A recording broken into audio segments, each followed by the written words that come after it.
Punjabi radio USA ਸੁਣ ਰਹੇ ਸਾਰੇ ਹੀ ਮਾਣਯੋਗ ਅਤੇ ਸਤਿਕਾਰਤ ਸਰੋਤਿਆਂ ਨੂੰ ਬਹੁਤ ਹੀ ਪਿਆਰ ਸਤਿਕਾਰ ਸਾਹਿਬ ਦੋਨੋਂ ਹੱਥ ਜੋੜ ਕੇ ਨਿੱਘੀ ਜਿਹੀ ਸਤਿ ਸ੍ਰੀ ਅਕਾਲ ਸਭ ਨੂੰ ਜੀ ਆਇਆਂ ਨੂੰ ਆਖਦੇ ਹਾਂ। ਸਰੋਤਿਓ ਪ੍ਰੋਗਰਾਮ ਦੇ ਵਿੱਚ ਆਪ ਸਭ ਦਾ ਨਿੱਘਾ ਸਵਾਗਤ ਹੈ। ਪ੍ਰੋਗਰਾਮ ਲੈ ਕੇ ਹਾਜ਼ਰ ਹੋ ਚੁੱਕੇ ਹਾਂ। ਪ੍ਰੋਗਰਾਮ ਖਬਰ ਤੇ ਨਜ਼ਰ ਤੇ ਮੇਰੇ ਨਾਲ ਇਸ ਟਾਈਮ ਪ੍ਰੋਗਰਾਮ ਦੇ ਵਿੱਚ ਜੁੜ ਚੁੱਕੇ ਨੇ ਮਿੰਟੂ ਗੁਰਸਰੀਆ ਜੀ। ਮਿੰਟੂ ਜੀ ਨਿੱਘੀ ਜੀ ਆਇਆਂ ਨੂੰ ਪਿਆਰ ਭਰੀ ਸਤਿ ਸ਼੍ਰੀ ਅਕਾਲ। ਸ਼ੁਕਰੀਆ ਜੀ ਸਾਰਿਆਂ ਨੂੰ, ਸਤਿ ਸ਼੍ਰੀ ਅਕਾਲ। ਸਾਡੇ ਅੱਜ ਦੇ ਪ੍ਰੋਗਰਾਮ ਖਬਰ ਤੇ ਨਜ਼ਰ ਉਸ ਨੂੰ ਸਪਾਂਸਰ ਕਰਦੇ ਨੇ ਖਾਲਸਾ ਇੰਸ਼ੋਰੈਂਸ ਏਜੰਸੀ ਵਾਲੇ, ਜਿਨ੍ਹਾਂ ਦੇ ਕੋਲੋਂ ਤੁਸੀਂ ਹਰ ਇੱਕ ਤਰੀਕੇ ਦੀ ਇੰਸ਼ੋਰੈਂਸ ਕਰਵਾ ਸਕਦੇ ਹੋ। ਇੰਸ਼ੋਰੈਂਸ ਬਾਰੇ ਪਤਾ ਕਰਨ ਲਈ ਕਾਲ ਕਰੋ ਨੰਬਰ 408-272-2500 ਦੇ ਅਤੇ ਇਸ ਦੇ ਨਾਲ ਕ੍ਰਿਸ਼ਨ ਧਨੋਤਾ ਜੀ ਯੂਬਾ ਸਿਟੀ ਤੋਂ, ਮਹਿੰਦਰ ਸਿੰਘ ਮਨਜੀਤ ਕੌਰ ਤੱਖਰ ਮੋਡੈਸਟੋ ਤੋਂ, ਜਸਪਾਲ ਸਿੰਘ ਸੈਕਰਾਮੈਂਟੋ ਤੋਂ, ਜੱਸੀ ਗਿੱਲ ਪਲੰਬਿੰਗ ਵਾਲੇ ਬੇਕਰਸਫੀਲਡ ਤੋਂ, ਪ੍ਰਿੰਸੀਪਲ ਅਵਤਾਰ ਸਿੰਘ ਪੰਨੂ ਬੇਕਰਸਫੀਲਡ ਤੋਂ, ਸਟੋਨ ਕ੍ਰੀਕ ਪਾਰਕ ਵਾਲੇ ਸਾਰੇ ਹੀ ਬਜ਼ੁਰਗ ਬੇਕਰਸਫੀਲਡ ਤੋਂ, ਜਗਤਾਰ ਸਿੰਘ ਅਨੰਦਪੁਰੀ ਯੂਨੀਅਨ ਸਿਟੀ ਤੋਂ, ਅਤੇ GN ਟਾਇਰ ਐਂਡ ਲੂਬ ਵਾਲੇ, ਜਿਨ੍ਹਾਂ ਦੇ ਕੋਲੋਂ ਤੁਸੀਂ truck wash, oil change, air ਬ੍ਰੇਕਾਂ ਦਾ ਕੰਮ ਕਰਵਾ ਸਕਦੇ ਹੋ। ਨਵੇਂ ਪੁਰਾਣੇ ਟਾਇਰ ਬਹੁਤ ਹੀ ਵਾਜਿਬ ਕੀਮਤਾਂ 'ਤੇ ਖਰੀਦ ਸਕਦੇ ਹੋ। ਸੈਂਟਾਨੈਲਾ ਅਤੇ ਮੰਡੇਰਾ ਦੇ ਵਿੱਚ ਇਹਨਾਂ ਦੀਆਂ 2 ਲੋਕੇਸ਼ਨਜ਼ ਹਨ। ਹੋਰ ਜਾਣਕਾਰੀ ਲਈ ਕਾਲ ਨਿਮਾ ਸਹੋਤਾ 209-277-0113 2092770113। ਅਸੀਂ ਇਹਨਾਂ ਸਾਰਿਆਂ ਦਾ ਬਹੁਤ ਬਹੁਤ ਧੰਨਵਾਦ ਕਰਦੇ ਹਾਂ। ਜੇਕਰ ਤੁਸੀਂ ਜਾਂ ਕੋਈ ਹੋਰ ਕਾਰੋਬਾਰ ਇਸ ਪ੍ਰੋਗਰਾਮ ਨੂੰ ਸਪਾਂਸਰ ਕਰਨਾ ਚਾਹੁੰਦੇ ਹੋ, ਸੰਪਰਕ ਕਰੋ 408-722-7698 ਦੇ ਉੱਤੇ। ਮਿੰਟੂ ਜੀ, ਗੱਲਬਾਤ ਦਾ ਸਿਲਸਿਲਾ ਸ਼ੁਰੂ ਕਰਦੇ ਹਾਂ। ਸੁਪਰੀਮ ਕੋਰਟ ਨੇ ਪੁੱਛਿਆ ਕਿ ਸਿੱਖਾਂ ਨੂੰ ਪੱਗ ਬੰਨ੍ਹਣੀ ਜ਼ਰੂਰੀ ਹੈ। ਇਹ ਕਿਹੜੇ ਪਾਸੇ ਨੂੰ ਤੁਰ ਪਏ ਨੇ? ਦੇਖੋ, ਇੱਕ ਨਾ ਸਾਈਕਲਿਸਟ ਸੀਗਾ ਜਗਦੀਪ ਸਿੰਘ ਪੁਰੀ, ਉਹਨੂੰ ਇੱਥੇ ਦਿੱਲੀ ਦੀ ਇੱਕ ਐਸੋਸੀਏਸ਼ਨ ਨੇ ਇਹ ਕਹਿ ਕੇ ਰੋਕ ਦਿੱਤਾ ਸੀਗਾ ਸਾਈਕਲਿੰਗ ਕਰਨ ਤੋਂ ਕਿ ਤੈਨੂੰ ਹੈਲਮਟ ਪਾਉਣੀ ਪਊਗੀ ਜੇ ਤੂੰ ਇਸ ਕੰਪੀਟੀਸ਼ਨ 'ਚ ਹਿੱਸਾ ਲੈਣਾ। ਤੇ ਉਹਨੇ ਆਖਿਆ ਅਸੀਂ ਪੱਗ ਲਾ ਹੀ ਨਹੀਂ ਸਕਦੇ, ਹੈਲਮਟ ਪਾਉਣ ਦਾ ਮਤਲਬ ਹੀ ਹੈ ਨਹੀਂ। ਤੇ ਉਸ ਤੋਂ ਬਾਅਦ ਉਹਨੂੰ ਹਿੱਸਾ ਲੈਣ ਤੋਂ ਰੋਕ ਦਿੱਤਾ ਗਿਆ ਸੀਗਾ। ਫਿਰ ਹਾਲਾਂਕਿ ਉਹ ਸਿੰਬੋਲਿਕ ਤੌਰ ਤੇ ਪਾਰਟੀਸਪੇਟ ਤੇ ਕਰ ਗਿਆ ਸੀਗਾ, ਪਰ ਉਹ ਅਫੀਸ਼ੀਅਲੀ ਪਾਰਟੀਸਪੇਟ ਨਹੀਂ ਸੀ ਮੰਨਿਆ ਗਿਆ। ਤਾਂ ਬਾਅਦ ਦੇ ਵਿੱਚ ਉਹ ਮਾਮਲਾ ਚਲੇ ਗਿਆ ਸੁਪਰੀਮ ਕੋਰਟ 'ਚ, ਤੇ ਸੁਪਰੀਮ ਕੋਰਟ 'ਚ ਇਸ ਮਾਮਲੇ ਦੀ ਸੁਣਵਾਈ ਕਰਦੀ ਪਈ ਆ ਡਬਲ ਬੈਂਚ। ਉਹਦੇ 'ਚ ਇੱਕ ਜਸਟਿਸ S.A. ਗੌੜਵੇ ਆ ਤੇ ਇੱਕ LN ਰਾਓ ਆ। ਉਹਨਾਂ ਨੇ ਪੁੱਛਿਆ, ਕਹਿੰਦੇ ਆ ਕਿ ਕੀ ਸਿੱਖ ਧਰਮ ਦੇ ਵਿੱਚ ਪੱਗ ਬੰਨ੍ਹਣੀ ਜਿਹੜੀ ਜ਼ਰੂਰੀ ਹੈ ਜਾਂ ਸਿਰਫ ਸਿਰ ਢੱਕ ਕੇ ਕੰਮ ਚਲਾਇਆ ਜਾ ਸਕਦਾ ਹੈ। ਸੋ ਅੱਗੇ ਉਹਨਾਂ ਨੇ ਸਵਾਲ ਕੀਤਾ। ਉਹ ਕਹਿੰਦੇ ਆ ਕਿ ਦੇਖੋ, ਤੁਸੀਂ ਕੋਈ ਅਦਾਲਤ ਨੂੰ ਪ੍ਰਮਾਣ ਦਿਓ, ਤੁਸੀਂ ਹੁਣ ਤੱਕ ਪ੍ਰਮਾਣ ਨਹੀਂ ਦਿੱਤਾ। ਔਰ ਇਹਦੇ ਵਿੱਚ ਇਹ ਆ ਕਿ ਕੁਛ ਤੁਹਾਡੇ ਜਿਹੜੇ ਖਿਡਾਰੀ ਆ, ਸਿੱਖ ਖਿਡਾਰੀ, ਜਿੱਦਾਂ ਬਿਸ਼ਨ ਸਿੰਘ ਬੇਦੀ, ਮਿਲਖਾ ਸਿੰਘ, ਉਹ ਤੇ ਕਦੇ ਪੱਗ ਬੰਨ੍ਹਦੇ ਹੀ ਨਹੀਂ ਸੀਗੇ ਖੇਡਣ ਲੱਗਿਆ। ਤੇ ਦੂਜੀ ਚੀਜ਼ ਉਹਨਾਂ ਨੇ ਕਹੀ ਆ ਕਿ ਇਹ ਹੁਣ ਤੁਸੀਂ ਆਪ ਸਾਬਿਤ ਕਰੋ ਕਿ ਪੱਗ ਬੰਨ੍ਹਣੀ ਕਿਵੇਂ ਜ਼ਰੂਰੀ ਆ। ਉਹ ਕਹਿੰਦੇ ਕਿ ਗੁਰੂਆਂ ਦਾ ਕਥਨ ਜਿਹੜਾ ਉਹ ਨਹੀਂ ਚੱਲੇਗਾ, ਤੁਹਾਨੂੰ ਸਾਬਿਤ ਕਰਨਾ ਪਊਗਾ ਕਿ ਸਿੱਖਾਂ ਲਈ ਕੀ ਪੱਗ ਬੰਨ੍ਹਣੀ ਲਾਜ਼ਮੀ ਆ। ਹੁਣ ਦੇਖੋ, ਇਹਦੇ 'ਚ ਇੱਕ ਨਵੀਂ ਬਹਿਸ ਚੱਲ ਗਈ ਆ। ਹਾਲਾਂਕਿ ਮੇਰੇ ਖਿਆਲ ਦੇ ਨਾਲ ਇਹ ਸਾਰੀਆਂ ਚੀਜ਼ਾਂ ਜਿਹੜੀਆਂ ਉੱਥੇ ਬੜੀ ਈਜ਼ੀਲੀ ਸਾਬਿਤ ਕੀਤੀਆਂ ਜਾ ਸਕਦੀਆਂ ਜੋ ਉਹਨਾਂ ਨੇ ਸਵਾਲ ਕੀਤਾ। ਪਰ ਸਵਾਲ ਉੱਠਣਾ ਨਹੀਂ ਚਾਹੀਦਾ ਕਿਉਂਕਿ ਦੇਖੋ ਰਾਜਕਰਮਵੀਰ ਸਿੰਘ ਜੀ, ਸਾਡੇ ਇੱਥੇ ਮੋਟਰ ਵਹੀਕਲ ਐਕਟ ਦੇ ਵਿੱਚ ਜਦੋਂ ਸਿੱਖਾਂ ਨੂੰ ਛੋਟ ਪਿਆ ਇਸ ਚੀਜ਼ ਤੋਂ, ਜੇ ਆਪਾਂ ਇਹ ਮੰਨ ਕੇ ਚੱਲੀਏ ਕਿ ਸੁਪਰੀਮ ਕੋਰਟ ਇਹਨਾਂ ਦੀ ਜਾਨ ਦੇ ਵਾਸਤੇ ਕਹਿੰਦੀ ਹੈ ਕਿ ਕੱਲ ਨੂੰ ਤੁਹਾਡੀ ਜਾਨ ਜੋਖਮ 'ਚ ਪੈ ਸਕਦੀ ਹੈ, ਤੇ ਉਹ ਮੋਟਰ ਵਹੀਕਲ ਐਕਟ ਦੇ ਵਿੱਚ ਸਮੁੱਚੀ ਸਿੱਖ ਕੌਮ ਨੂੰ ਛੋਟ ਹੈ ਜੋ ਵੀ ਦਸਤਾਰ ਬਣਦਾ, ਤੇ ਜਾਨ ਤੇ ਫਿਰ ਉੱਥੇ ਵੀ ਜੁੜਦੀ ਹੈ ਨਾ ਨਾਲ ਇਸ ਮੁੱਦੇ ਤੇ।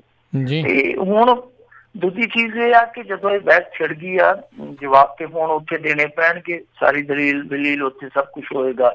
ਪਰ ਮੇਰੇ ਖਿਆਲ ਦੇ ਨਾਲ ਜੋ ਸਾਡੇ ਇੱਥੋਂ ਦੇ ਅਕਾਲ ਤਖ਼ਤ ਦੇ ਰਹਿਬਰ ਆ ਉਹ, ਔਰ ਜਿਹੜੇ ਸ਼੍ਰੋਮਣੀ ਗੁਰਦੁਆਰਾ ਪ੍ਰਬੰਧਕ ਕਮੇਟੀ ਦੇ, ਉਹ ਇਸ ਜੋ ਇਹ ਸਾਰੇ ਕੇਸ ਨੂੰ ਲੜਦੇ ਪਏ ਆ, ਜੋ ਇਸ ਕੇਸ ਨੂੰ ਲੜਨ ਵਾਲੇ ਵਕੀਲ ਹੈ, ਲਾਇਰ ਆ, ਜੇ ਉਹਨਾਂ ਨੂੰ ਆਪਣੇ ਰਹਿਤ ਮਰਿਆਦਾ ਦੀਆਂ ਕਾਪੀਆਂ ਵਗੈਰਾ ਜਾਂ ਜਿਹੜੀਆਂ ਹੋਰ ਚੀਜ਼ਾਂ ਨੇ, ਮੈਨੂੰ ਤਾਂ ਬਹੁਤੀ ਜਾਣਕਾਰੀ ਨਹੀਂ ਹੈਗੀ, ਜੋ ਵੀ ਇਹ ਸਾਰੀਆਂ ਚੀਜ਼ਾਂ ਹੈਗੀਆਂ, ਤਾਂ ਜੇ ਇਹ ਸਹਿਯੋਗ ਕਰਕੇ ਉੱਥੇ ਇਹ ਚੀਜ਼ਾਂ ਰੱਖ ਦਿੰਦੇ ਆ ਤਾਂ ਮੇਰੇ ਖਿਆਲ ਦੇ ਨਾਲ ਹਮੇਸ਼ਾ ਲਈ ਬੋਲਤੀ ਬੰਦ ਹੋ ਜਾਊਗੀ ਇਹਨਾਂ ਦੀ।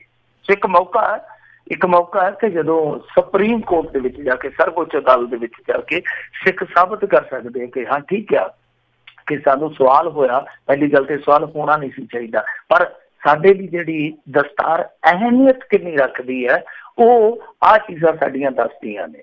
ਤਾਂ ਇਹ ਉੱਥੇ ਔਨ ਰਿਕਾਰਡ ਰੱਖਣ ਤਾਂ ਮੇਰੇ ਖਿਆਲ ਦੇ ਨਾਲ ਬਿਹਤਰ ਹੋਏਗਾ, ਸਾਰਾ ਦੇਸ਼ ਵੀ ਵੇਖੇ। ਔਰ ਦੂਜੀ ਚੀਜ਼ ਇਹ ਆ ਕਿ ਦੇਖੋ, ਇਹ ਜਿਹੜੀਆਂ ਚੀਜ਼ਾਂ ਨੇ ਇਹ ਕਿ ਫਲਾਣਾ ਨਹੀਂ ਬਣਦਾ, ਧਮਕਾਣਾ ਨਹੀਂ ਬਣਦਾ, ਤੇ ਇਹ ਤੇ ਇੱਕ ਹੁਣ ਕਹਿ ਸਕਦੇ ਨਾ ਕਿ ਮਰਜ਼ੀ ਮੁਤਾਬਕ ਆ। ਜੇ ਕੋਈ ਗੁਰਦੁਆਰੇ ਨਹੀਂ ਜਾਂਦਾ ਜਾਂ ਕੋਈ ਈਸਾਈ ਚਰਚ ਦੇ ਵਿੱਚ ਨਹੀਂ ਜਾਂਦਾ, ਜੇ ਕੋਈ ਮੰਦਿਰ ਦੇ ਵਿੱਚ ਨਹੀਂ ਜਾਂਦਾ, ਤੇ ਇਹਦਾ ਮਤਲਬ ਇਹ ਥੋੜੀ ਆ ਕਿ ਗੁਰਦੁਆਰੇ ਨਹੀਂ ਜਾਣ ਵਾਲਾ ਜਿਹੜਾ ਸਿੱਖ ਕੌਮ ਚੋਂ ਬਾਹਰ ਹੋ ਗਿਆ, ਜਿਹੜਾ ਚਰਚ 'ਚ ਨਹੀਂ ਜਾਂਦਾ ਉਹ ਈਸਾਈਅਤ ਚੋਂ ਬਾਹਰ ਹੋ ਗਿਆ, ਜੋ ਮੰਦਿਰ ਨਹੀਂ ਜਾਂਦਾ ਕਦੇ ਸਾਲ 6 ਮਹੀਨੇ ਤੇ ਉਹਨੂੰ ਹਿੰਦੂ ਧਰਮ 'ਚ ਬਾਹਰ ਮੰਨਿਆ ਜਾਵੇ। ਮੇਰੇ ਖਿਆਲ ਦੇ ਨਾਲ ਬੜੀ ਅਜੀਬੋ ਗਰੀਬ ਦੀ ਉੱਥੇ ਬਹਿਸ ਚੜੀ ਆ।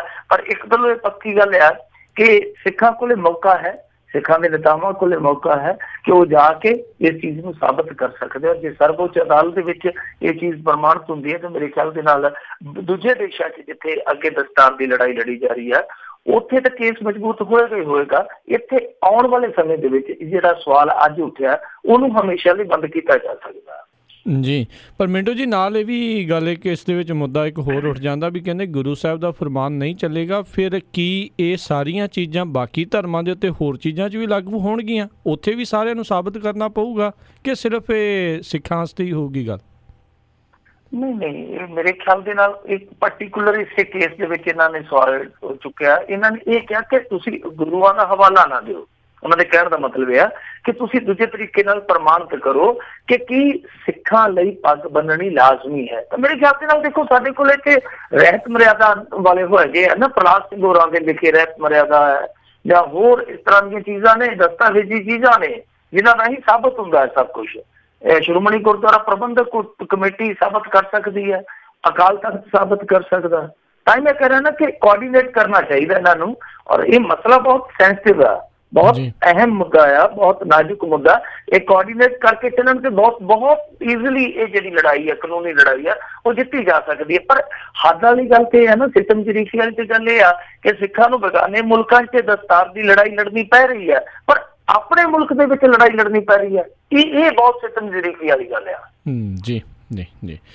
ਅਗਲੀ ਆਪਾਂ ਮਿੰਟੂ ਜੀ ਗੱਲ ਕਰਦੇ ਹਾਂ ਕੈਪਟਨ ਹੋਣਾ ਦੀ ਕੈਬਨਿਟ ਦੇ ਵਿੱਚ ਵਾਧਾ ਤਾਂ ਹੋਇਆ, ਨਾਲ ਬਖੇੜਾ ਵੀ ਕਹਿੰਦੇ ਉਹ ਵੀ ਵੱਧ ਗਿਆ।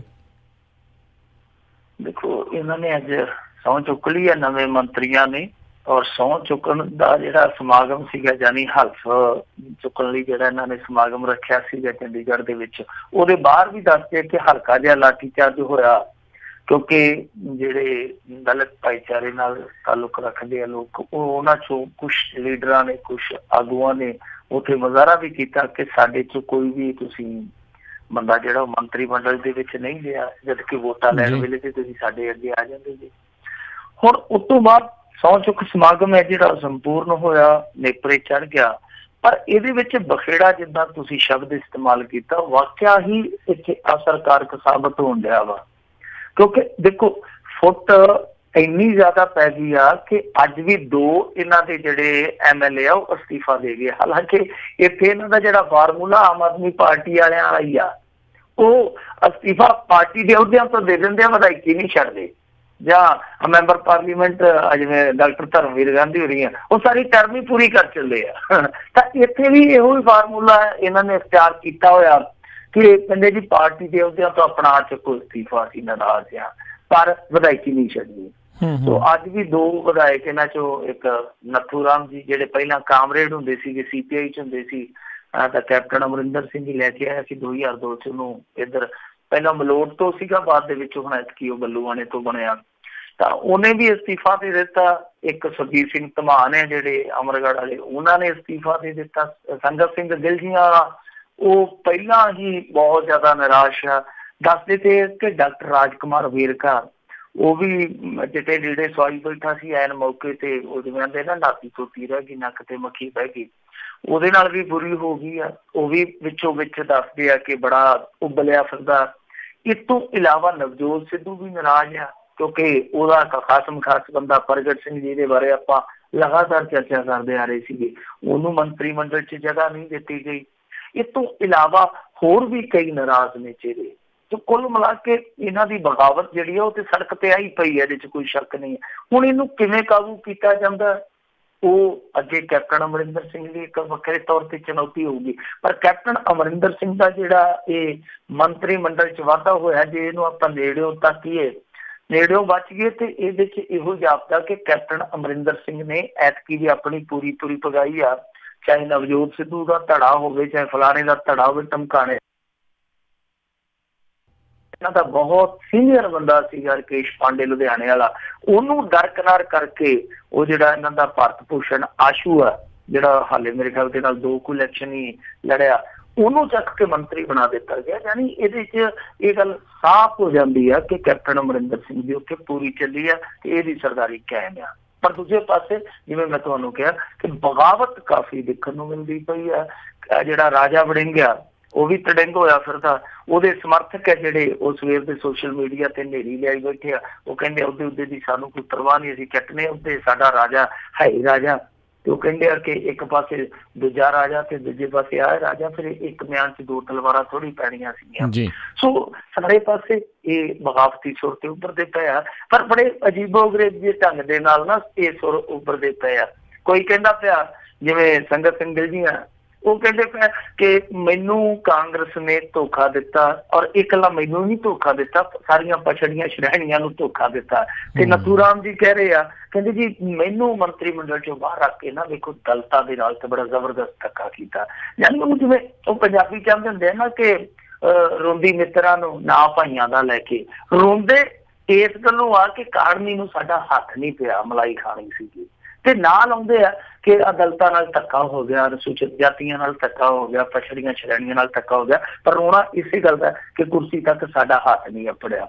ਮੇਰੇ ਖਿਆਲ ਦੇ ਨਾਲ ਜਾਂ ਤੇ ਹੁਣ ਇਹ ਬੰਦੇ ਐਡਜਸਟ ਕਰਨੇ ਪੈਣਗੇ, ਜਾਂ ਫਿਰ ਇਹਨਾਂ ਦੇ ਰੋਸੇ ਗਿਲੇ ਜਿਹੜੇ ਦੂਰ ਕਰਨੇ ਪੈਣਗੇ, ਤੇ ਜਾਂ ਫਿਰ ਉਸੇ ਸਥਿਤੀ ਦਾ ਸਾਹਮਣਾ ਕਰਨਾ ਪਊ ਜੋ ਕੈਪਟਨ ਅਮਰਿੰਦਰ ਸਿੰਘ ਦੀ ਪਿਛਲੀ ਟਰਮ 'ਚ ਇਸ ਪਾਰਟੀ ਦੇ ਅੰਦਰ ਉਤਪੰਨ ਹੋ ਗਈ ਸੀ। ਜੀ ਜੀ ਮਿੰਟੂ ਜੀ, ਅਗਲੀ ਆਪਾਂ ਗੱਲ ਕਰਦੇ ਪੰਜਾਬ ਵਿੱਚ। ਕਹਿੰਦੇ ਹੁਣ ਡਰੱਗ ਵਾਇਆ ਰਾਜਸਥਾਨ ਆਉਣ ਲੱਗਾ, ਇੱਕ ਅਖਬਾਰ ਨੇ ਦਾਅਵਾ ਕੀਤਾ। ਦੇਖੋ ਟ੍ਰਿਬਿਊਨ ਵਾਲਿਆਂ ਨੇ ਅੱਜ ਲਾਈ ਆ ਸਟੋਰੀ। ਵੈਸੇ ਇਹ ਬੜੇ ਕਈ ਵਾਰ ਖੋਜੀ ਤੱਥ ਕੱਢ ਕੇ ਲੈ ਕੇ ਆਉਂਦੇ ਪੰਜਾਬੀ ਟ੍ਰਿਬਿਊਨ ਵਾਲੇ, ਜੋ ਇਹਨਾਂ ਨੇ ਇਹ ਖਬਰ ਸ਼ਾਇਆ ਕੀਤੀ ਅੱਜ ਕਿ ਜਿਹੜਾ ਪੰਜਾਬ ਦਾ ਡਰੱਗ ਮਾਫੀਆ, ਕਿਉਂਕਿ ਇੱਧਰ ਪੰਜਾਬ ਦੇ ਵਿੱਚ ਸਖਤਾਈ ਹੋਈ ਪਈ ਆ, ਚਾਹੇ BSS ਹੋਵੇ ਚਾਹੇ STF ਇੱਥੇ ਹੋਵੇ, ਕਾਫੀ ਸਖਤਾਈ ਕੀਤੀ ਹੈ। ਇਹਦੇ 'ਚ ਕੋਈ ਸ਼ੱਕ ਨਹੀਂ, ਕੋਈ ਦੋ ਰਾਏ ਨਹੀਂ। ਨਸ਼ਾ ਬੇਸ਼ੱਕ ਬੰਦ ਨਹੀਂ ਹੋਇਆ ਪੰਜਾਬ 'ਚ, ਪਰ ਸਖਤਾਈ ਤੇ ਲਾਜ਼ਮ ਤੌਰ ਤੇ ਹੋਈ ਆ। ਤੇ ਇਸ ਅਖਬਾਰ ਨੇ ਦਾਅਵਾ ਕੀਤਾ ਹੁਣ ਕਿ ਜਿਹੜਾ ਡਰੱਗ ਮਾਫੀਆ ਸੀਗਾ ਉਹਨੇ ਪੰਜਾਬ ਦੀ ਜੂਹ ਛੱਡ ਕੇ ਇਹ ਸਾਰਾ ਕੰਮਕਾਰ ਜਿਹੜਾ ਜਾ ਕੇ ਉਹ ਰਾਜਸਥਾਨ 'ਚ ਚਲਾ ਲਿਆ। ਜੀ ਤੁਹਾਨੂੰ ਮੈਂ ਦੱਸ ਦੇਵਾਂ ਕਿ ਜਿਹੜਾ ਸਾਡਾ ਪਿੰਡ ਆ, ਇਹ ਤੋਂ ਪਿਛਲੇ ਪਾਸੇ ਰਾਜਸਥਾਨ ਸ਼ੁਰੂ ਹੋ ਜਾਂਦਾ, ਯਾਨੀ ਪੰਜਾਬ ਦੇ ਨਾਲ ਲੱਗ ਜਾਂਦਾ ਇੱਕ ਰਾਜਸਥਾਨ ਦਾ ਹਿੱਸਾ। ਤੇਲ ਜਿਹੜੀ ਆ ਉਹ ਸਾਡੇ ਨਾਲ ਆ ਕੇ ਕਹਿੰਦੀ ਹੈ। ਤਾਂ ਉਹ ਏਰੀਆ ਚਾਹੇ ਉਹ ਗੰਗਾ ਨਗਰ ਆ, ਚਾਹੇ ਕਰਨਪੁਰ ਆ ਜਾਂਦਾ ਪਰੇ, ਫਾਜ਼ਿਲਕਾ ਤੋਂ ਪਰੇ ਸਾਰਾ ਏਰੀਆ ਜਿਹੜਾ ਬਾਰਡਰ ਦਾ ਏਰੀਆ ਹੀ ਆ। ਤਾਂ ਇਸ ਏਰੀਏ 'ਚ ਪਹਿਲਾਂ ਵੀ ਬਲੈਕ ਜਿਹੜੀ ਆ ਹੁੰਦੀ ਆਈ ਆ, ਪਰ ਥੋੜੀ ਟੁੱਟਵੇਂ ਰੂਪ ਦੇ ਵਿੱਚ ਹੁੰਦੀ ਸੀ ਜੀ। ਔਰ ਜਿਹੜਾ ਭੋਲਾ ਡਰੱਗ ਰੈਕਟ ਵਾਲਾ ਮਾਮਲਾ ਆਇਆ ਸੀ ਸਾਹਮਣੇ, ਇਹਦੇ ਵਿੱਚ ਵੀ ਇੱਕ ਬੰਦਾ ਗੰਗਾ ਨਗਰ ਦਾ ਸੀਗਾ, ਬਹੁਤ ਜ਼ਿਆਦਾ ਵੱਡੀ ਬਲੈਕ ਕੀਤੀ ਆ ਉਹਨੇ। ਸੋ ਹੁਣ ਇਸ ਗੱਲ ਨੂੰ ਅਸੀਂ ਇੱਕੋ ਦਮ ਤੇ ਨਕਾਰ ਨਹੀਂ ਸਕਦੇ, ਇੱਕੋ ਦਮ ਤੇ ਰੱਦ ਨਹੀਂ ਕਰ ਸਕਦੇ ਕਿ ਦੇਖੋ ਜੀ ਸਾਰੀਆਂ ਚੀਜ਼ਾਂ ਨਹੀਂ ਵਾਪਰ ਰਹੀਆਂ ਹੋਣਗੀਆਂ। ਤਾਂ ਮੈਨੂੰ ਲੱਗਦਾ ਹੈ ਕਿ ਉਮੀਦ ਪੂਰੀ ਆ ਕਿ ਕੰਮ ਸ਼ਾਇਦ ਉੱਥੇ ਖੁੱਲੇ ਰੂਪ ਦੇ ਵਿੱਚ ਜ਼ਿਆਦਾ ਚੱਲ ਰਿਹਾ ਹੋਵੇ, ਕਿਉਂਕਿ ਜ਼ਿਆਦਾ ਉੱਥੇ ਤਵੱਜੋ ਨਹੀਂ ਦਿੱਤੀ ਜਾਂਦੀ, ਤਵੱਜੋ ਜ਼ਿਆਦਾ ਦਿੱਤੀ ਜਾਂਦੀ ਹੈ ਪੰਜਾਬ ਦੇ ਬਾਰਡਰ ਤੇ। ਕਿ ਜੇ ਇਹ ਮਾਮਲਾ ਸਾਰਾ ਇਸ ਤਰ੍ਹਾਂ ਸੱਚਮੁੱਚ ਚੱਲਦਾ ਪਿਆ ਤਾਂ ਫਿਰ ਸਾਡੀਆਂ ਜਿਹੜੀਆਂ ਇੱਥੋਂ ਦੀਆਂ ਚਾਹੇ ਉਹ ਸੂਈਆਂ ਏਜੰਸੀਆਂ ਨੇ, ਚਾਹੇ ਸਾਡੀ ਪੁਲਿਸ ਆ, ਉਹਨਾਂ ਨੂੰ ਜਾਗ ਜਾਣਾ ਚਾਹੀਦਾ। ਰਾਜਸਥਾਨ ਦੇ ਨਾਲ ਤੁਰੰਤ ਉਹਨਾਂ ਨੂੰ ਤਾਲਮੇਲ ਕਰਨਾ ਚਾਹੀਦਾ। ਵੈਸੇ ਇਹਨਾਂ ਦਾ ਤਾਲਮੇਲ ਜਿਹੜਾ ਆ ਉਹ ਔਖਾ ਹੀ ਹੁੰਦਾ, ਜਿੱਦਾਂ ਕੋਈ ਗੈਂਗਸਟਰ ਆ ਉਹ ਬੰਦਾ ਮਾਰ ਕੇ ਪਰੇ ਬੰਦੀ ਨੂੰ ਚਲੇ ਜਾਂਦਾ ਹਿਮਾਚਲ ਨੂੰ, ਜੇ ਇੱਧਰ ਨੂੰ ਵੇਖੀਏ ਤੇ ਕੋਈ ਰਾਜਸਥਾਨ ਨੂੰ ਵੜ ਜਾਂਦਾ, ਕੋਈ ਹਰਿਆਣੇ ਨੂੰ। ਇਹਨਾਂ ਦਾ ਤਾਲਮੇਲ ਬਹੁਤ ਖਸਤਾ ਨਜ਼ਰ ਆਉਂਦਾ। ਤਾਂ ਇਸ ਮਾਮਲੇ 'ਚ ਇਹਨਾਂ ਨੂੰ ਛੇਤੀ ਤੋਂ ਛੇਤੀ ਤਾਲਮੇਲ ਜਿਹੜਾ ਰਾਜਸਥਾਨ ਪੁਲਿਸ ਨਾਲ ਕਾਇਮ ਕਰਨਾ ਪਊਗਾ। ਇਹ ਨਾ ਹੋਵੇ ਅੱਗੇ ਵਾਲਾ ਹਿਸਾਬ ਕਿਤਾਬ, ਵਿੱਕੀ ਗੌਂਡਰ ਨੂੰ ਵੀ ਇਹਨਾਂ ਨੇ ਇੱਥੇ ਮਾਰਿਆ ਸੀ ਲਿਆ ਕੇ ਬਾਰਡਰ ਤੇ, ਤਾਂ ਉਦੋਂ ਰਾਜਸਥਾਨ ਪੁਲਿਸ ਨੇ ਇਹਨਾਂ ਦੇ ਸਾਰਿਆਂ ਦੀ ਦਾਅਵਿਆਂ ਦੀ ਫੂਕ ਕੱਢ ਦਿੱਤੀ ਸੀ। ਤਾਂ ਮੇਰੇ ਖਿਆਲ ਦੇ ਨਾਲ ਜੇ ਇਸ ਚੀਜ਼ ਨੂੰ ਅਸੀਂ ਗੰਭੀਰਤਾ ਨਾਲ ਨਾ ਲਿਆ ਤਾਂ ਫਿਰ ਨੁਕਸਾਨ ਹੈ। ਗੰਭੀਰਤਾ ਨਾਲ ਲੈਣਾ ਚਾਹੀਦਾ ਔਰ ਰਾਜਸਥਾਨ ਪੁਲਿਸ ਦੇ ਨਾਲ ਜਲਦੀ ਤੋਂ ਜਲਦੀ ਇਹਨਾਂ ਨੂੰ ਤਾਲਮੇਲ ਹੈ ਜਿਹੜਾ ਉਹ ਕਰਨਾ ਚਾਹੀਦਾ, ਸਥਾਪਿਤ ਕਰਨਾ ਚਾਹੀਦਾ। ਪਰ ਤਾਲਮੇਲ ਕਿਹਨਾਂ ਨੇ ਕਰਨਾ? ਉਹਨਾਂ ਨੇ ਜਿਹੜੇ ਆਪੋ ਵਿੱਚ ਦੀ ਇੱਥੇ ਡਟੇ ਹੋਏ ਇੱਕ ਦੂਜੇ ਦੇ ਨਾਲ। ਕੋਈ ਕਹਿੰਦਾ ਜੀ ਇਹ ਡਰੱਗ ਦੇ ਰੰਗ ਨਾਲ ਨਿਬੜਿਆ, ਕੋਈ ਕਹਿੰਦਾ ਜੀ ਕਿ ਇਹ ਫਲਾਣੇ ਕੇਸ ਦੇ ਵਿੱਚ ਉਲਝਿਆ ਫਿਰਦਾ। ਜਿਹੜੀ ਪੁਲਿਸ ਆਪੋ ਵਿੱਚ ਦੀ ਉਲਝੀ ਪਈ ਆ, ਉਹ ਤਾਲਮੇਲ ਔਰ ਉੱਚ ਕੋਟੀ ਦਾ ਤਾਲਮੇਲ ਸਥਾਪਿਤ ਕਰ ਲੂ ਕਿਸੇ ਬਾਹਰੀ ਰਾਜ ਦੀ ਪੁਲਿਸ ਦੇ ਨਾਲ, ਉਹ ਬੜਾ ਔਖਾ ਜਿਹਾ ਲੱਗਦਾ ਹਾਲ ਦੀ ਘੜੀ। ਜੀ ਜੀ ਜੀ ਅਗਲੀ ਜਿਹੜੀ ਆਪਾਂ ਮਿੰਟੂ ਜੀ ਗੱਲ ਕਰਦੇ ਹਾਂ ਵੀ ਜਿਹੜਾ ਪੰਜਾਬ ਅੰਦਰ ਹੁਣ ਤੱਕ ਹਜ਼ਾਰਾਂ ਏਕੜ ਜਿਹੜੀ ਕਣਕ ਆ ਉਹ ਸਵਾਹ ਹੋਈ। ਇਹ ਬੜੀ ਮੰਦਭਾਗੀ ਖਬਰ ਆ ਰਾਜ ਕਰਮਵੀਰ ਸਿੰਘ ਜੀ। ਜੀ ਕਿਉਂਕਿ ਦੇਖੋ ਸਾਡੇ ਪੰਜਾਬ ਦੇ ਵਿੱਚ ਕਿੱਲਾ ਵੀ ਕਣਕ ਸੜ ਜਾਵੇ ਤੇ ਉਹਦੇ ਨਾਲ ਕਈ ਸੁਪਨੇ ਸੁਆਹ ਹੋ ਜਾਂਦੇ ਆ। ਹੁਣ ਤੱਕ ਦੀਆਂ ਜਿਹੜੀਆਂ ਰਿਪੋਰਟਾਂ ਨੇ ਉਹ ਰਿਪੋਰਟਾਂ ਇਹ ਕਹਿੰਦੀਆਂ ਪਈਆਂ ਕੱਲ ਤੱਕ, ਯਾਨੀ ਜਿਹੜਾ ਸ਼ੁੱਕਰਵਾਰ ਲੰਘਿਆ ਸਾਡੇ ਇੱਥੇ ਪੰਜਾਬ ਦੇ ਵਿੱਚ, ਸ਼ੁੱਕਰਵਾਰ ਤੱਕ 14 ਜ਼ਿਲ੍ਹਿਆਂ 'ਚ, ਸਿਰਫ 14 ਜ਼ਿਲ੍ਹਿਆਂ ਦੀ ਰਿਪੋਰਟ ਆ, 14 ਜ਼ਿਲ੍ਹਿਆਂ 'ਚ 6000 ਕਿੱਲਾ ਕਣਕ ਜਿਹੜੀ ਆ ਉਹ ਸੜ ਚੁੱਕੀ ਆ।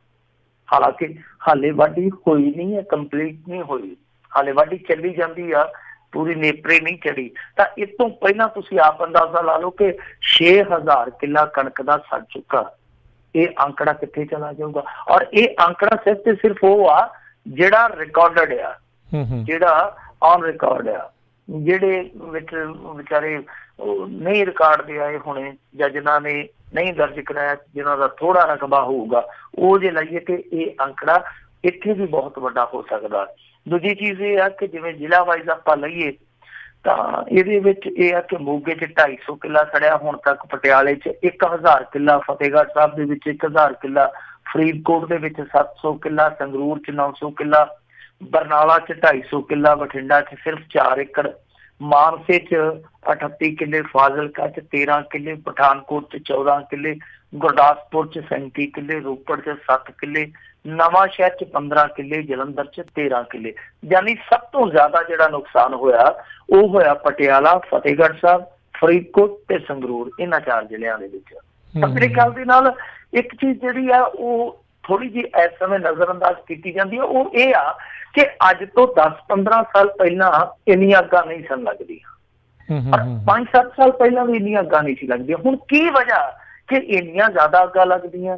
ਸ਼ਰਾਰਤਾਂ ਜ਼ਿਆਦੀਆਂ ਹੁੰਦੀਆਂ, ਜਾਂ ਕੋਈ ਬੀੜੀ ਸਿਗਰਟ ਦਾ ਜ਼ਿਆਦਾ ਸੇਵਨ ਹੋਣ ਲੱਗ ਪਿਆ, ਜਾਂ ਬਿਜਲੀ ਜਿਹੜੀ ਹੈ ਉਹਦਾ ਕੋਈ ਜਿਹੜਾ ਢਾਂਚਾ ਉਹ ਡਗਮਗਾਇਆ, ਉਹਨਾਂ ਤੋਂ ਸ਼ਾਰਟ ਸਰਕਟ ਹੁੰਦੇ ਆ, ਫਿਰ ਅੱਗਾਂ ਲੱਗਦੀਆਂ।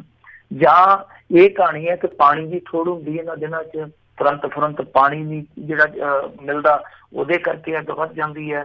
ਜਾਂ ਜਿਹੜੀਆਂ ਮਸ਼ੀਨਰੀਆਂ ਵਧੀਆਂ ਜ਼ਿਆਦਾ, ਇਹਨਾਂ 'ਚੋਂ ਜਿਹੜੇ ਚੰਗਿਆੜੇ ਵੰਗਿਆੜੇ ਨਿਕਲਦੇ, ਉਹਨਾਂ ਕਰਕੇ ਅੱਗਾਂ ਲੱਗਦੀਆਂ। ਇਹ ਕਾਰਨ ਸਪਸ਼ਟ ਨਹੀਂ ਹੁੰਦਾ ਕਿ ਅੱਗਾਂ ਇੰਨੀਆਂ ਜ਼ਿਆਦਾ ਕਿਉਂ ਲੱਗਦੀਆਂ ਪਈਆਂ, ਕਿਉਂਕਿ ਕਣਕ ਤੇ ਸਾਡੇ ਇੱਥੇ ਮੁੱਢ ਕਦੀਮ ਤੋਂ ਹੁੰਦੀ ਆਈ ਆ, ਪਰ ਆ ਜਿਹੜੀਆਂ ਅੱਗਾਂ ਲੱਗਦੀਆਂ ਇਹ ਤੇ ਹੁਣ ਬੇਤਹਾਸ਼ਾ ਅੱਗਾਂ ਲੱਗਦੀਆਂ, ਕੋਈ ਇੱਥੇ ਲੱਗ ਜਾਂਦੀ, ਕੋਈ ਉੱਥੇ ਲੱਗ ਜਾਂਦੀ ਹੈ। ਸੋ ਕਾਰਨ ਅਸਪਸ਼ਟ ਨੇ, ਪਰ ਕਾਰਨ ਲੱਭਣ ਜਾਂ ਨਾ ਲੱਭਣ, ਜਿਨ੍ਹਾਂ ਦਾ ਇਹ ਨੁਕਸਾਨ ਹੋਇਆ ਇਹਨਾਂ ਦੀ ਭਰਪਾਈ ਜ਼ਰੂਰ ਕਰਨਾ, ਘੱਟੋ ਘੱਟ ਇਹ ਲਾਜ਼ਮੀ ਹੋਣਾ ਚਾਹੀਦਾ। ਕਿਉਂਕਿ ਦੇਖੋ ਜਿਹਦੀ 2 ਕਿੱਲੇ ਝੁੱਗੇ 'ਚੋਂ ਕਣਕ ਆ ਤੇ ਉਹ ਕਿਸੇ ਦੀ ਕਣਕ ਨੂੰ ਅੱਗ ਪਈ 'ਚੋਂ ਉਹਦੀ ਕਣਕ ਵੀ ਸੜ ਕੇ ਸੁਆਹ ਹੋ ਗਈ ਆ, ਉਹ ਬੰਦਾ ਜਾਊ ਤੇ ਜਾਊ ਕਿੱਥੇ? ਉਹ ਨਾ ਤੇ ਖਾਣ ਜੋਗੇ ਦਾਣੇ ਰੱਖਦਾ ਤੇ ਨਾ ਹੀ ਅੱਗੇ ਇੰਨੀ ਹਿੰਮਤ ਰੱਖਦਾ ਕਿ ਅਗਲੀ ਫਸਲ ਬੀਜ ਲਵੇ। ਉਹਦੀ ਬਾਂਹ ਫੜਨ ਦੀ ਜ਼ਰੂਰਤ ਆ। ਸੋ ਜਿਹੜਾ ਇਹ ਮੁਆਵਜ਼ਾ ਦਿੰਦੇ ਆ, ਇੱਕ ਤੇ ਬੜਾ ਲੇਟ ਮਿਲਦਾ, ਇੱਕ ਬਹੁਤ ਥੋੜਾ ਮਿਲਦਾ। ਤਾਂ ਇਹ ਪਾਲਿਸੀ ਕੋਈ ਲਿਆਉਣੀ ਚਾਹੀਦੀ ਹੈ, ਬੀਮਾ ਵਗੈਰਾ ਜਿਹੜਾ ਉਹ ਹੋਣਾ ਚਾਹੀਦਾ ਕਿਸਾਨਾਂ ਦਾ, ਕੁਛ ਨਾ ਕੁਛ ਹੋਣਾ ਚਾਹੀਦਾ, ਕਹਿਣ ਤੋਂ ਭਾਵ ਹੈ। ਪਰ ਸਭ ਤੋਂ ਜ਼ਰੂਰੀ ਚੀਜ਼ ਇਹ ਆ ਕਿ ਰੋਕਥਾਮ ਵਾਸਤੇ ਜਿਹੜੇ ਪ੍ਰਬੰਧ ਹੁਣ ਤੱਕ ਹੋਣੇ ਚਾਹੀਦੇ ਸੀ ਉਹ ਨਹੀਂ ਹੋ ਪਾ ਰਹੇ। ਜੀ ਜੀ ਜੀ ਅਗਲੀ ਗੱਲ ਕਰਦੇ ਹਾਂ ਵੀ ਪੰਜਾਬ ਦੇ ਖਜ਼ਾਨੇ ਨੂੰ ਕੰਗਾਲ ਕਰਨ ਵਿੱਚ ਅਫਸਰਸ਼ਾਹੀ ਦਾ ਵੀ ਕਹਿੰਦੇ ਬੜਾ ਖਾਸ ਯੋਗਦਾਨ ਰਿਹਾ।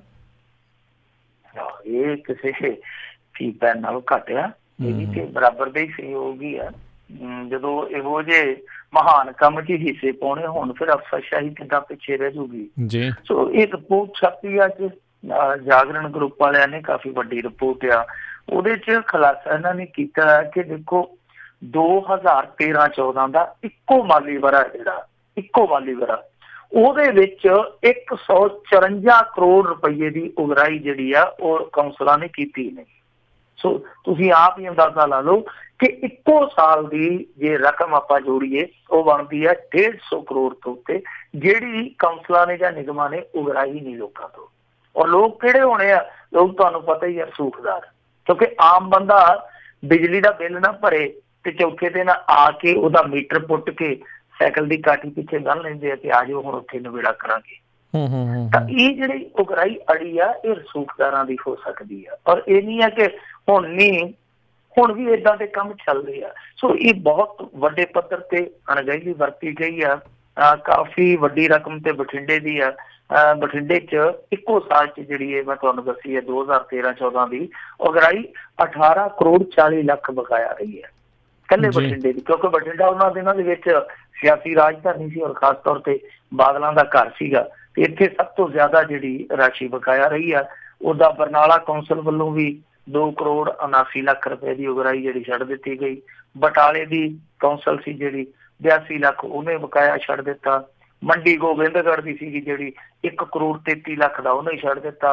ਮੁਕੇਰੀਆਂ 30 ਲੱਖ ਉਹਨਾਂ ਨੇ ਛੱਡ ਦਿੱਤਾ।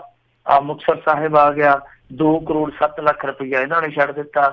ਨਾਭੇ ਨੇ 2 ਕਰੋੜ 22 ਲੱਖ ਛੱਡ ਦਿੱਤਾ। ਨੰਗਲ ਨੇ 83 ਲੱਖ ਛੱਡ ਦਿੱਤਾ। ਨਇਆ ਗਰਾਉਂ ਨੇ 7 ਲੱਖ ਛੱਡ ਦਿੱਤਾ। ਫਗਵਾੜੇ ਨੇ ਤੇ ਕਮਾਲ ਕਰ ਦਿੱਤੀ 5 ਕਰੋੜ ਛੱਡ ਦਿੱਤਾ। ਸੋ ਆਪ ਹੀ ਅੰਦਾਜ਼ਾ ਲਾ ਲਓ ਕਿ ਕਿੱਡੇ ਵੱਡੇ ਪੱਧਰ ਤੇ ਰਕਮਾਂ ਜਿਹੜੀਆਂ ਉਹ ਛੱਡ ਦਿੱਤੀਆਂ ਗਈਆਂ ਉਗਰਾਉਣ ਖੋਰੋਂ। ਇਹ ਮੇਰੇ ਖਿਆਲ ਦੇ ਨਾਲ ਅੱਤ ਦਰਜੇ ਦੀ ਨਾ ਅਹਿਲੀਅਤ ਆ, ਨਲਾਇਕੀ ਆ, ਅਣਗਹਿਲੀ ਆ। ਔਰ ਕੱਲ ਵੀ ਆਪਾਂ ਸ਼ਾਇਦ ਗੱਲ ਕੀਤੀ ਸੀ ਕਿ ਕੁਛ ਫੰਡ ਜਿਹੜੇ ਬਠਿੰਡੇ 'ਚ ਡਾਇਵਰਟ ਹੋਏ ਤਾਂ ਉਹ ਸਿਫਾਰਿਸ਼ ਕੀਤੀ ਗਈ ਆ ਕਿ ਅਧਿਕਾਰੀਆਂ ਦੀਆਂ ਜੇਬਾਂ 'ਚੋਂ ਵਸੂਲ ਕੀਤਾ ਜਾਵੇ।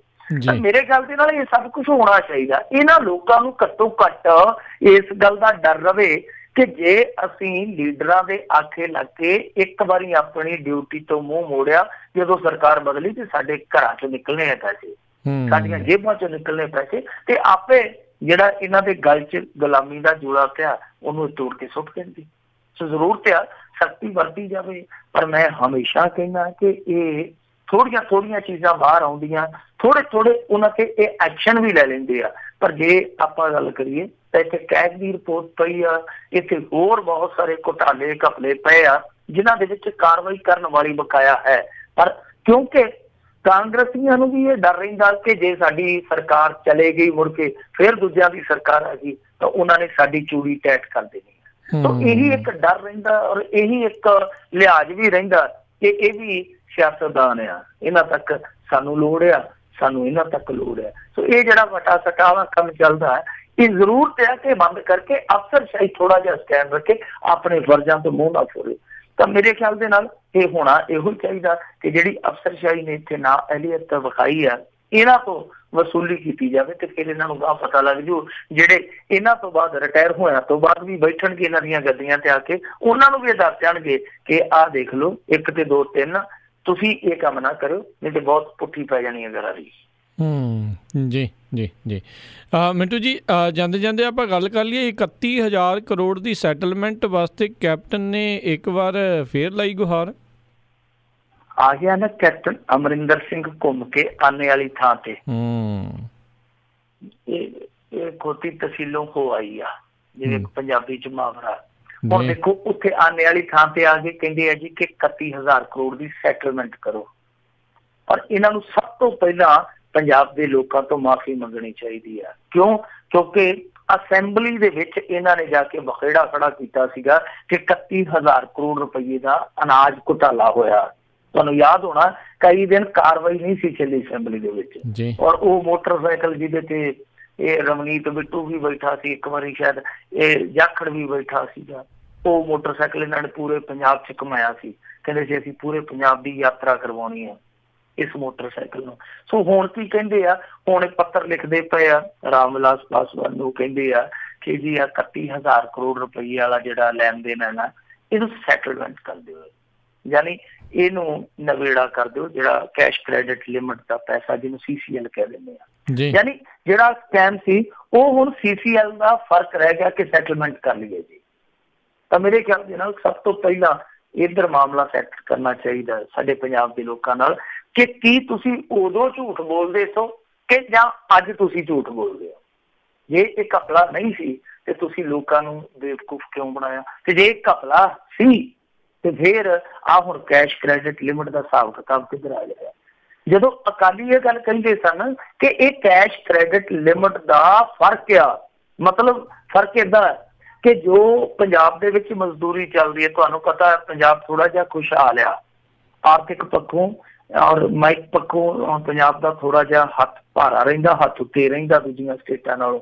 ਮਤਲਬ ਇਹ ਆ ਕਿ ਇੱਥੇ ਮਜ਼ਦੂਰੀ ਵੀ ਜ਼ਿਆਦਾ, ਇੱਥੇ ਡਰਾਈਵਰ ਦੇ ਵੀ ਖਰਚੇ ਜ਼ਿਆਦਾ ਔਰ ਟਰਾਂਸਪੋਰਟ ਵੀ ਮਹਿੰਗੀ ਆ। ਤਾਂ ਜਿਹੜਾ CCL ਦਾ ਪੈਸਾ ਉਧਰੋਂ ਆਉਂਦਾ ਸੀ ਕੇਂਦਰ ਵੱਲੋਂ, ਅਕਾਲੀ ਇਹ ਕਹਿੰਦੇ ਸਨ ਕਿ ਉਹ ਦੂਜੀਆਂ ਸਟੇਟਾਂ ਦੇ ਹਿਸਾਬ ਨਾਲ ਘੱਲਦੇ ਰਹੇ ਆ, ਜਦ ਕਿ ਸਾਡਾ ਖਰਚਾ ਵੱਧ ਪੈਂਦਾ ਰਿਹਾ। ਤਾਂ ਇਸ ਕਰਕੇ ਇੱਕ ਗੈਪ ਹੈ ਉਹ ਇੱਕ ਖੱਪਾ ਹੈ ਹਿਸਾਬ ਕਿਤਾਬ ਦੇ ਵਿੱਚ, ਨਾ ਕਿ ਕੋਈ ਘੁਟਾਲਾ। ਉਦੋਂ ਇਹ ਕਹਿੰਦੇ ਸੀਗੇ ਕਿ ਨਹੀਂ, ਅਕਾਲੀ ਆਦਤਨ ਝੂਠ ਬੋਲਦੇ ਆ, ਇਹਨਾਂ ਦੀ ਆਦਤ ਆ ਕਿ ਇਹ ਝੂਠ ਬੋਲਦੇ ਆ। ਪਰ ਅੱਜ ਸਮਝ ਆ ਗਈ ਹੈ, ਜੇ ਅਕਾਲੀ ਝੂਠ ਬੋਲਦੇ ਸੀ, ਸੱਚ ਤੁਸੀਂ ਵੀ ਨਹੀਂ ਬੋਲਦੇ। ਸੋ ਇਸ ਗੱਲ ਨੂੰ ਇਹਨਾਂ ਨੇ ਆਪ ਮੰਨ ਲਿਆ। ਅੱਜ ਆਪਾਂ ਕਹਿ ਸਕਦੇ ਹਾਂ ਕਿ ਇਹ ਇਹਨਾਂ ਦਾ ਇੱਕ ਵਾਲੀਆ ਬਿਆਨ ਹੈ, ਜੋ ਇਹ ਕਹਿ ਰਹੇ ਮੰਗ ਕਰ ਰਹੇ ਚੰਗੀ ਗੱਲ ਆ, ਪਰ ਨਾਲ ਇਹ ਇਕਬਾਲ ਕਰਦੇ ਪਏ ਇਸ ਗੱਲ ਦਾ ਕਿ ਇਹਨਾਂ ਨੇ ਉਸ ਸਮੇਂ ਝੂਠ ਬੋਲਿਆ ਸੀ ਪੰਜਾਬੀਆਂ ਨਾਲ। ਉਸ ਸਮੇਂ ਕਹਿ ਲਓ ਜਾਂ ਹੁਣ ਝੂਠ ਬੋਲਦੇ ਪਏ, ਇੱਕ ਮੌਕੇ ਝੂਠ ਜ਼ਰੂਰ ਬੋਲਿਆ ਇਹਨਾਂ ਨੇ। ਜੀ ਜੀ। ਤੇ ਮਿੰਟੂ ਜੀ, ਬਹੁਤ ਬਹੁਤ ਤੁਹਾਡਾ ਧੰਨਵਾਦ, ਤੁਸੀਂ ਸਾਡੇ ਨਾਲ ਜੁੜੇ, ਇਹਨਾਂ ਖਬਰਾਂ ਬਾਰੇ ਸਾਨੂੰ ਵਿਸਤਾਰ 'ਚ ਜਾਣਕਾਰੀਆਂ ਦਿੱਤੀਆਂ। ਅਗਲੀ ਵਾਰ ਤੱਕ ਲਈ ਤੁਹਾਡਾ ਬਹੁਤ ਬਹੁਤ ਧੰਨਵਾਦ, ਬੜੀ ਮਿਹਰਬਾਨੀ। ਸਤਿ ਸ੍ਰੀ ਅਕਾਲ। ਸਤਿ ਸ੍ਰੀ ਅਕਾਲ ਜੀ। ਤੇ ਸੋ ਇੱਥੇ ਹੀ ਸਾਡਾ ਅੱਜ ਦਾ ਪ੍ਰੋਗਰਾਮ ਸਮਾਪਤ। ਮਿਲਾਂਗੇ ਤੁਹਾਨੂੰ ਸਾਰਿਆਂ ਨੂੰ ਅਗਲੀ ਵਾਰ। ਉਦੋਂ ਤੱਕ ਲਈ ਮੈਨੂੰ ਰਾਜਕਰਮਵੀਰ ਸਿੰਘ ਨੂੰ ਇਜਾਜ਼ਤ ਦਿਓ। ਮੇਰੇ ਵੱਲੋਂ ਵੀ ਤੁਹਾਨੂੰ ਸਾਰਿਆਂ ਨੂੰ ਬਹੁਤ ਪਿਆਰ ਸਤਿਕਾਰ ਸਾਹਿਬ ਦੋਨੋਂ ਜੋੜ ਕੇ ਨਿੱਘੀ ਜਿਹੀ ਸਤਿ ਸ੍ਰੀ ਅਕਾਲ। ਜਿਉਂਦੇ ਵਾਸਤੇ ਰਹੋ, ਹੱਸਦੇ ਖੇਡਦੇ ਰਹੋ, ਸੁਣਦੇ ਰਹੋ ਪੰਜਾਬੀ ਰੇਡੀਓ USA।